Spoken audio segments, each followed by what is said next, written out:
Queridos hermanos, buenos días. Vamos a continuar hoy con el video número 2 de esta hermosa Biblia Renovaré, alimentando la intención. Pero antes vamos a leer una pequeña palabra de ¿cómo les puedo decir?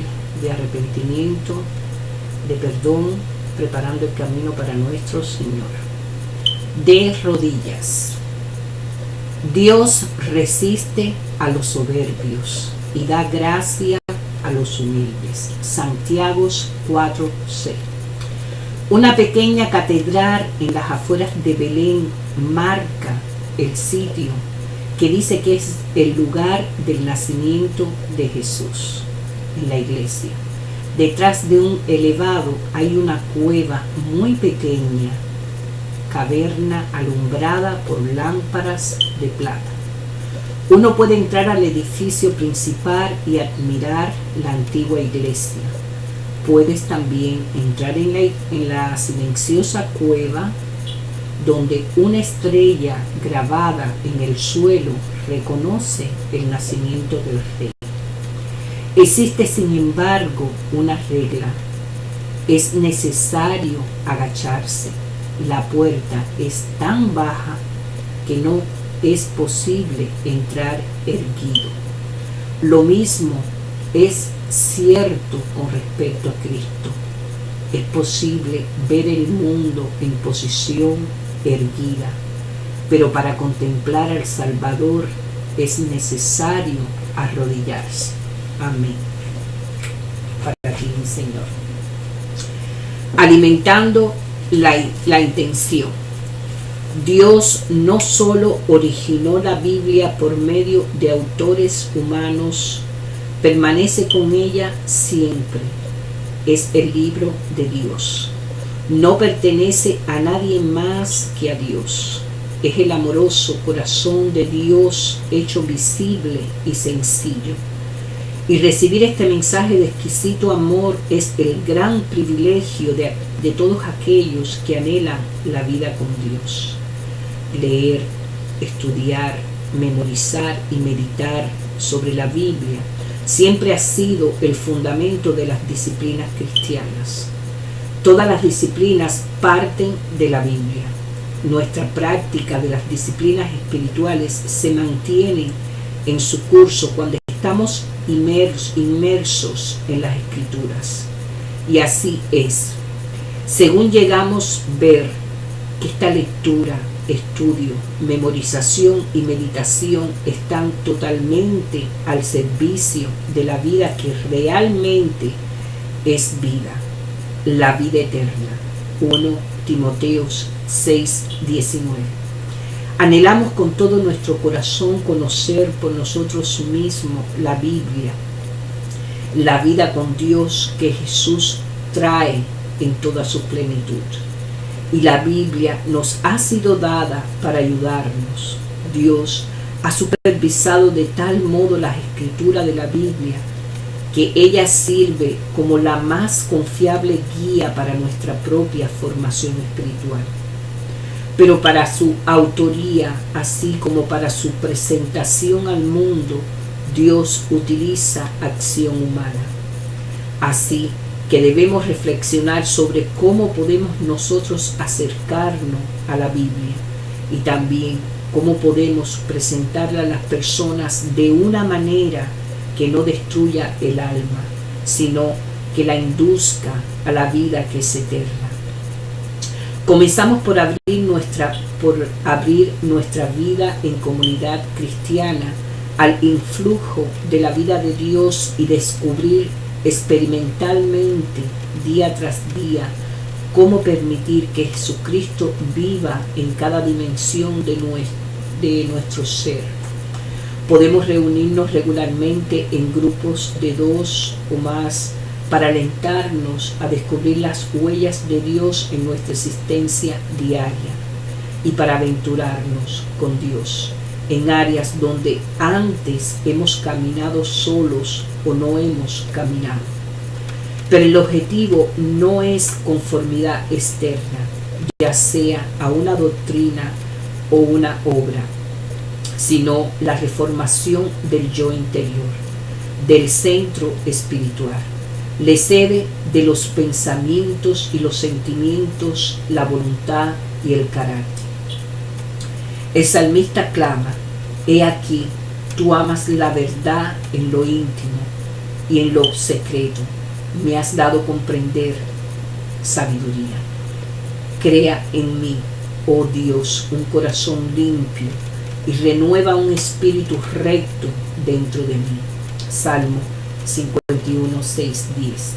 Es nuestra naturaleza interior la que se renueva de día en día. 2 Corintios 4, 16. Aunque las muchas tradiciones cristianas difieren en cuanto a los detalles de la formación espiritual, todos tienen el mismo objetivo: la transformación de la persona en alguien más semejante a Cristo. Formación espiritual es el proceso de transformar la realidad interior del yo, ese ser íntimo del que habla el salmista, de tal manera que la vida en general con Dios se ve natural y libremente en la Biblia. Se produzca en nosotros nuestro mundo interior, lo concreto. Se convierte en hogar de Jesús por iniciativa suya y respuesta nuestra. Como resultado, nuestro mundo interior se vuelve cada vez más con el ser interior de Jesús y por tanto fuente natural de palabras y obras características de Él. Su presencia nos permite tener este sentir que hubo también en Cristo Jesús. Filipenses 2:5. Esto es, entonces, lo que constituye la orientación de la Biblia de formación espiritual Renovaré, y da la respuesta a nuestra pregunta sobre cómo presentar la Biblia a las personas de una manera que no destruye el alma, sino la induzca a la vida que es eterna. Simplemente hacemos todo lo que podemos para que las personas vean claramente la vida que arde, refulgente en las páginas de la Biblia, y para mostrar con pasos prácticos cómo ellas pueden traer toda su vida a esa vida. Una lectura inteligente, humilde, cuidadosa, intensiva y directa de la Biblia nos dirigirá a la vida en el reino de Dios. Leer con la mente. Cuando leemos la Biblia para nuestra formación espiritual, es genuinamente útil aprender a identificar las formas literarias de la Escritura. La primera que encontramos son los libros de la ley: Génesis, Éxodo, Levítico, Números y Deuteronomio. En su absoluta gracia, Dios extendió su poderosa mano para librar a los israelitas de la esclavitud, y luego de hacerlo, hizo con ellos un pacto en el cual Él iba a ser su Dios, y ellos serían su pueblo. Los libros de la ley entonces establecían las estipulaciones del pacto que Dios hizo con Israel, compuestas por más de 600 mandamientos. Estas leyes definían la singular relación entre Israel y Jehová. Continuados a lo largo de las páginas de las Escrituras, estas leyes y mandatos y la obediencia que ellos evocan le brindaban a Israel, que ahora era el pueblo de Dios, instrucciones claras para vivir, guardar las leyes de Dios, demostrar el amor de Dios, expresar la justicia de Dios. La segunda forma literaria es la profecía. En su escritura original, las Escrituras distinguían entre los profetas antiguos, Josué, Jueces, Samuel y Reyes, y los profetas posteriores, Isaías, Jeremías, Ezequiel y los 12 profetas menores. El propósito primario de la profecía es hablar por Dios en una situación en particular. Los profetas eran considerados no tanto como encargados de predecir, como de proclamar, de llamar constantemente al pueblo de Dios a retornar a sus obligaciones, según el pacto de obediencia de todo corazón a Dios, misericordia y compasión por los pobres y desposeídos, y justicia y shalom, paz a todos los pueblos. Una tercera forma de literatura bíblica y corolario de la profecía es la escritura apocalíptica. En las escrituras hebreas, la literatura apocalíptica se encuentra principalmente en Ezequiel, Daniel, Zacarías y partes de Isaías.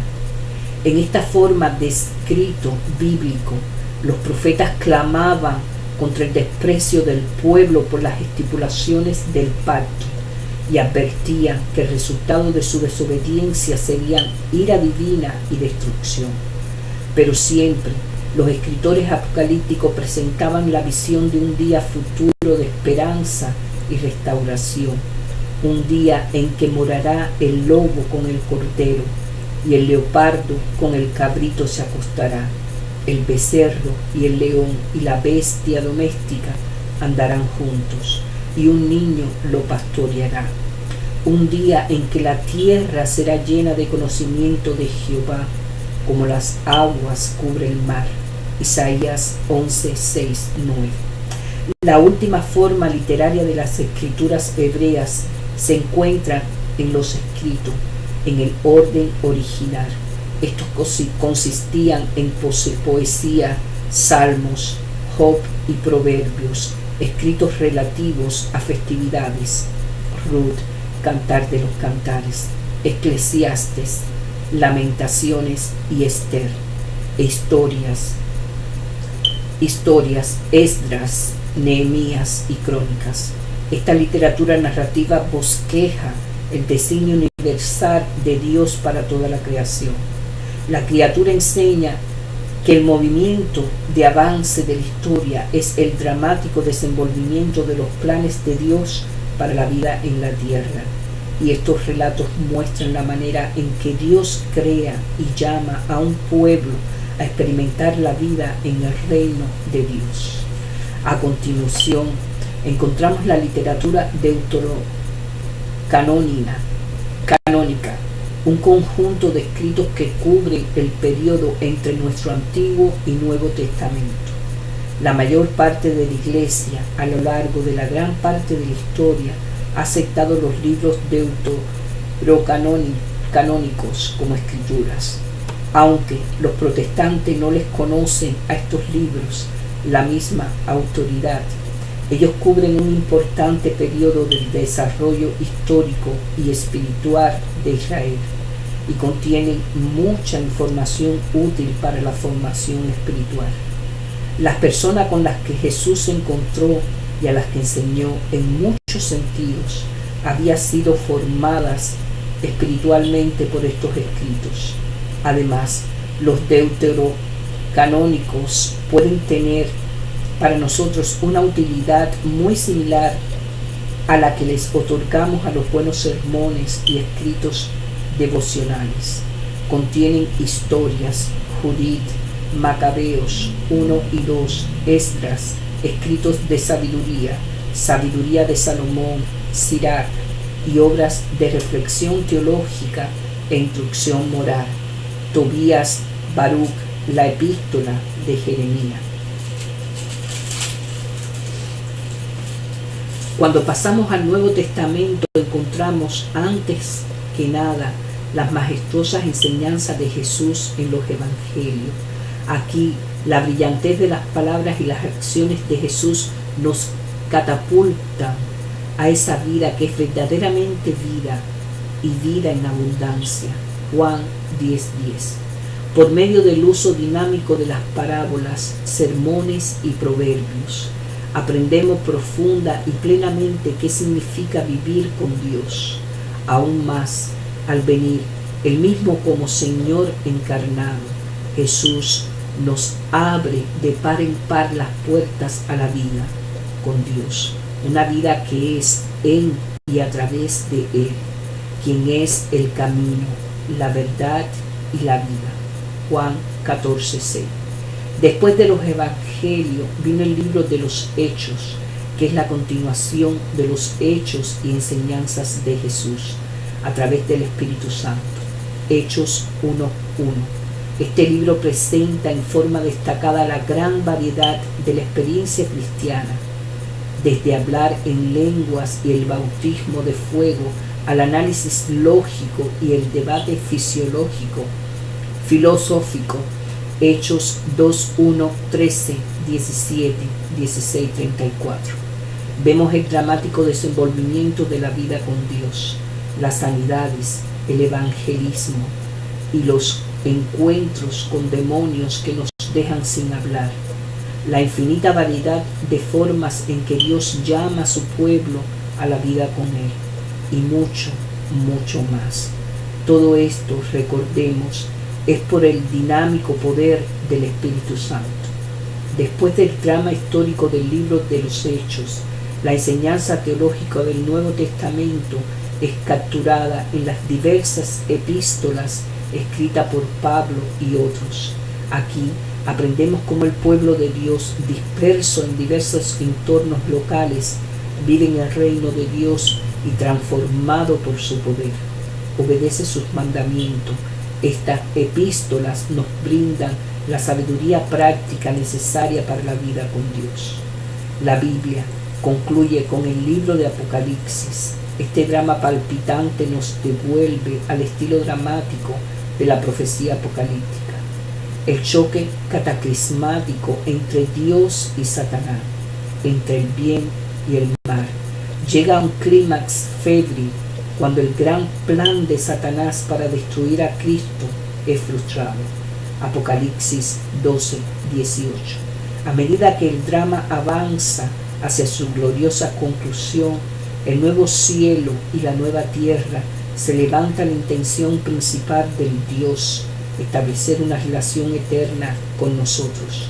He aquí el tabernáculo de Dios con los hombres, y Él morará con ellos, y ellos serán su pueblo, y Dios mismo estará con ellos como su Dios, y verán su rostro, y su nombre estará en sus frentes.